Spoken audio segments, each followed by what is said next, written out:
ফুল episode দেখতে চ্যানেলটি subscribe করে বেল বাটনে প্রেস করে রাখুন। পারলে আমাকে ক্ষমা করে দিস দিদিভাই। রায়ের কাছে এসে হাত জোড় করে মাফ চাইল নীলু।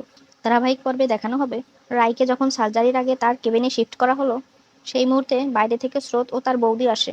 স্রোত বারবার খুব ভেঙে পড়ে, রায়ের হাত ধরে বলতে থাকে, ভয় পাস না দিদিভাই, কিছুদিনের মধ্যেই তুই পুরোপুরি ভালো হয়ে যাবি। রায় বলে, ধুর পাগলি, আমি কোথায় ভয় পাচ্ছি, ভয় তো আমার থেকে তুই বেশি পাচ্ছিস। এ কথা বলে স্রোত ও বৌমণি বাইরে গিয়ে ডক্টর আঙ্কেলের সাথে কথা বলে কখন সার্জারি শুরু করা হবে এই ব্যাপারে। এর মধ্যে ওপাশে নীলু যখন লুকিয়ে সূর্যর কথা শুনে ফেলে যে রায়ের ক্যান্সার ধরা পড়েছে আজই সার্জারি হবে, নীলুর নিজের ভিতরে অনুশোচনা হতে থাকে। সে বাড়ির কাউকে কিছু না জানিয়ে দ্রুত হসপিটালে চলে আসে আর সবার চোখের আড়াল করে রায়ের কেবিনে ঢুকে যায়। রায় নীলুকে দেখে হতবাক হয়ে যায়। রায় বলে, কি রে নীলু তুই? তখন নীলু হাউমাউ করে কেঁদে ওঠে আর বলতে থাকে, দিদি, ছোট হয়েও আমি অনেক সবসময় খারাপ আচরণ করেছি তোর সাথে, যার কারণে হয়তো আমি তোর বোন হওয়া সত্ত্বেও এত বড় একটা সমস্যার কথা তুই আমাকে একবারও জানালি না। পারলে আমায় ক্ষমা করে দিস দিদিভাই।